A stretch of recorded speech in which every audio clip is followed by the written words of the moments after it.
So ಏನಿದು acids bases salts ಏನು ಇದು ಅಂತ ನೋಡಿದ್ರೆ, ಸೊ ನಾವೆಲ್ಲ ನೋಡಿರ್ತೀವಿ, ಪ್ರತಿನಿತ್ಯ ಬಳಸಿರ್ತೀವಿ ನಾವಿದು. ಏನು ನಿಂಬೆಹಣ್ಣು ಬಳಸ್ತೀವಿ, ಹುಣಸೆಹಣ್ಣು ಬಳಸ್ತೀವಿ, ಸೊ ಮಾವಿನಕಾಯಿ ನಾವು ನೋಡಿರ್ತೀವಿ, ಹುಳಿ ಇರುತ್ತೆ. ಸೊ ಇದರಲ್ಲೆಲ್ಲ ಆಸಿಡ್ಸ್ ಇರುತ್ತೆ. ಓಕೆ, ಸೊ ಈ ರೀತಿ ನಾವು ಈ ಉಪ್ಪನ್ನು ಬಳಸಿದ್ದೇವೆ. ಓಕೆ, ಸೊ ಈ ರೀತಿ ನಾವು ಆಸಿಡ್ಸ್ ಬಗ್ಗೆ ತಿಳ್ಕೊತೇವೆ. ಓಕೆ, ಆಸಿಡ್ಸ್ ಅಂತ ಹೇಳಿದ್ರೆ ಸೊ ಈ ರೀತಿ ಇರುತ್ತೆ. ಓಕೆ, ನಾವೀಗ ಆಸಿಡ್ನ ಏನೋ ಡಿಫೈನ್ ಮಾಡಬೇಕು. ಹೇಗೆ ಡಿಫೈನ್ ಮಾಡ್ತೇವೆ? Acids are sour in taste. So ಯಾವ ರೀತಿ ಇರುತ್ತೆ, ಸೊ ಅದರ ಟೇಸ್ಟ್ ಹೇಗಿರುತ್ತೆ? ಸೊ ಹುಳಿಯಾಗಿರುತ್ತೆ ಅದು ನಮಗೆ, ಆಸಿಡ್ ನಮಗೆ ಸೊ ಹುಳಿಯಾಗಿ ಇರುತ್ತೆ. ಸೊ ಇಲ್ಲಿ ಗಮನಿಸ್ಬೋದು ನೀವು, so they have given here, so they are sour in taste. So ಹುಳಿಯಾಗಿ ಇರುತ್ತೆ.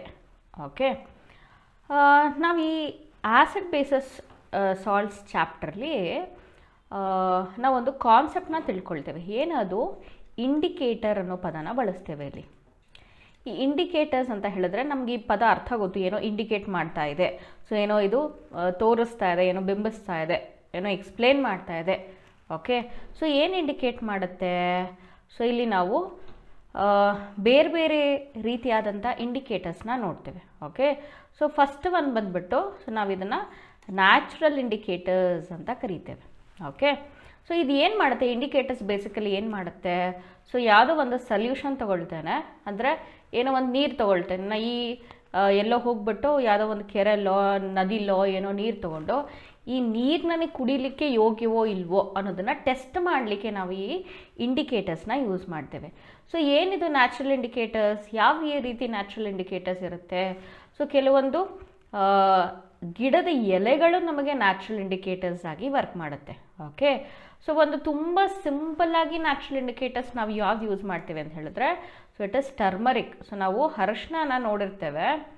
ಓಕೆ, ಸೊ ಈ ಅರಶಿನ ಟರ್ಮರಿಕ್ನ ನಾವು ನ್ಯಾಚುರಲ್ ಇಂಡಿಕೇಟರ್ ಆಗಿ ಯೂಸ್ ಮಾಡ್ತೇವೆ. ನಾವು ಗಮನಿಸ್ಬೋದು, ನಮ್ಮ ಬಟ್ಟೆ ಮೇಲೆ ಏನೋ ಒಂದು ಊಟದ ಕಲೆ ಬಿದ್ದಾಗ ಸೊ ಅದನ್ನು ಸೋಪ್ ಹಚ್ಚಿ ತಿಕ್ಕಬೇಕಾದ್ರೆ ಸೊ ನಮಗೆ ಈ ರೆಡ್ಡಿಶ್ ಬ್ರೌನ್ ಕಲರ್ ಆಗಿ ಕನ್ವರ್ಟ್ ಆಗುತ್ತೆ. ಓಕೆ, ಸೊ ಅದು ಏನು ಹೇಳುತ್ತೆ? ಸೋಪ್ ಬಂದ್ಬಿಟ್ಟು ಬೇಸಿಕ್ ಇನ್ ನೇಚರ್ ಅನ್ನೋದು ಒಂದು ಕಾನ್ಸೆಪ್ಟನ್ನು ಹೇಳುತ್ತೆ. ಓಕೆ, ಸೊ ನಾವು ಆಸಿಡ್ ಬಗ್ಗೆ ಹೇಳಬೇಕಾದ್ರೆ, ಸೊ ನಾನು ನಿಮಗೆ ಹೇಳಿದೆ, ಸೊ ಇಲ್ಲಿ ಇಂಡಿಕೇಟರ್ ಅನ್ನೋ ಕಾನ್ಸೆಪ್ಟನ್ನು ಹೇಳಿದೆ. ಯಾಕೆ ಹೇಳ್ತೆ ಅಂತ ಹೇಳಿದ್ರೆ, ಆಸಿಡ್ ಡೆಫಿನೇಷನ್ ಹೇಳಬೇಕಾದ್ರೆ ಹೇಳ್ತೇವೆ. ಓಕೆ, ಏನು acid definition? Acids are sour in taste and it changes the colour from blue litmus to red. So litmus ಪೇಪರ್ನ ಅದು, ಸೊ ಈ ಲಿಟ್ಮಸ್ ಪೇಪರ್ ಬಂದ್ಬಿಟ್ಟು ನ್ಯಾಚುರಲ್ ಇಂಡಿಕೇಟರ್. ಏನಿದು? ಹೇಗೆ ನ್ಯಾಚುರಲ್ ಇಂಡಿಕೇಟರ್? ನಾನು ಹೇಳಿದಾಗೆ, ಸೊ ಯಾವುದೋ ಒಂದು ಪೇಪರ್ ತೊಗೊಂಡು ಸಿಂಪಲ್, ಸೊ ನಮಗೆ ಲಿಟ್ಮಸ್ ಪೇಪರ್ ಅಂತ ಹೇಳಿದ್ರೆ ಆ ಪೇಪರ್ ಮಟೀರಿಯಲ್ ಎಲ್ಲ ಬೇರೆ ಇರುತ್ತೆ. ನಾವೇ ಯಾವುದೋ ಒಂದು ನ್ಯಾಚುರಲ್ ಇಂಡಿಕೇಟರ್ಸ್ ತಯಾರಿಸಬೇಕು ಅಂತ ಹೇಳಿದ್ರೆ ಒಂದು ಪೇಪರ್ ತೊಗೊಂಡು ಸೊ ಅದನ್ನು ಅರ್ಶಿಣದ ನೀರಲ್ಲಿ ಅದ್ಬಿಟ್ಟು, ಅರ್ಶಿಣಕ್ಕೆ ನೀರು ಹಾಕಿ ಸೊ ಒಂದು ಸೊಲ್ಯೂಷನ್ ಥರ ಫಾರ್ಮ್ ಮಾಡಿ ಸೊ ಅದನ್ನು ನಾವು ಡಿಪ್ ಮಾಡಿದಾಗ, ಸೊ ನಮಗೆ ಯಾವುದೋ ಒಂದು ಸೊಲ್ಯೂಷನಲ್ಲಿ ಡಿಪ್ ಮಾಡಿದಾಗ ಸೊ ಅದರಲ್ಲಿ ಏನು ಚೇಂಜ್ ಆಗುತ್ತೆ? ಸೊ ಕಲರ್ ಚೇಂಜ್ ಆಗುತ್ತೆ. ಸೊ ಆ ಕಲರ್ ಯಾವುದಕ್ಕೆ ಚೇಂಜ್ ಆಗುತ್ತೆ? ಸೊ ನೀವು ಇಲ್ಲಿ ಗಮನಿಸ್ಬೋದು, ಸೊ ಇಟ್ ಚೇಂಜಸ್ ಫ್ರಮ್ ಯಾವುದೇ ಬಣ್ಣ ಇರಲಿ. ಓಕೆ, ಸೊ ಅದು ಯಾವ ಬೇಸಿಕಲಿ ಚೇಂಜ್ ಆಗೋದು? ರೆಡ್ ಕಲರ್ಗೆ ಚೇಂಜ್ ಆಗುತ್ತೆ. ಸಪೋಸ್ ನಮಗೆ ಬ್ಲೂ ಲಿಟ್ಮಸ್ ಪೇಪರ್ ಇದ್ದರೆ ಸೊ ಅದು ರೆಡ್ ಲಿಟ್ಮಸ್ಗೆ ಚೇಂಜ್ ಆಗುತ್ತೆ. ಇದನ್ನು ಹೇಗೆ ನೆನ್ಪಿಟ್ಕೊಳ್ಳೋದು?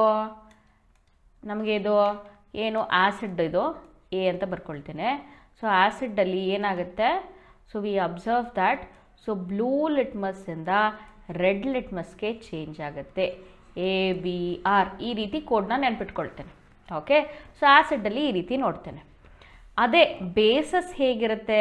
They are bitter in taste, ಕಹಿಯಾಗಿ ಇರುತ್ತೆ. ಓಕೆ, ಜೊತೆಗೆ ಇದು ಬಣ್ಣ ಯಾವ ರೀತಿ ಬದಲು ಮಾಡುತ್ತೆ? ಲಿಟ್ಮಸ್ ಪೇಪರ್ಲಿ it changes red litmus to blue. ಇದರ ಎಕ್ಸಾಕ್ಟ್ಲಿ ಆಪೋಸಿಟ್. ಸೊ ಬೇಸಸ್ಗೆ ಬಿ ಅಂತ ಬರ್ಕೊಳ್ತೇನೆ. ಸೊ ಇದೇನು ಮಾಡುತ್ತೆ? ರೆಡ್ ಲಿಟ್ಮಸ್ಸಿಂದ ಸೊ ಬ್ಲೂಗೆ ಚೇಂಜ್ ಮಾಡುತ್ತೆ. ಸೊ ಇದು ABR, ಇದು BRB.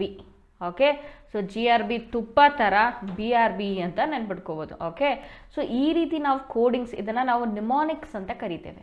ಸೊ ಈ ರೀತಿ ನಾವು ಕೋಡ್ ಮಾಡಿಟ್ಕೊಳ್ಳೋದ್ರಿಂದ ಈ ರೀತಿ ನಿಮಾನಿಕ್ಸ್ ಕಲ್ತ್ರೆ ನಾವು, ಅಂದರೆ ಶಾರ್ಟ್ ಫಾರ್ಮಲ್ಲಿ ಹೇಗೆ ನೆನ್ಪಿಟ್ಕೊಳ್ಳೋದು? ಸೊ ಈಗ ಆಸಿಡ್ಗೆ ಎ ಅಂತ ನೆನ್ಪಿಟ್ಕೊಳ್ತೇನೆ. ಸೊ ಅದೇನು ಮಾಡುತ್ತೆ? Blue litmus to red litmus change ಮಾಡುತ್ತೆ. ಆದರೆ ಬೇಸ್ ಇರೋದೇನು ಮಾಡುತ್ತೆ? ರೆಡ್ ಲಿಟ್ಮಸ್ಸಿಂದ ಬ್ಲೂ ಕಲರ್. ಓಕೆ, ಸೊ ನಾವಿದನ್ನು ಈ ರೀತಿಯಾಗಿ ನೆನ್ಪಿಟ್ಕೋಬೋದು.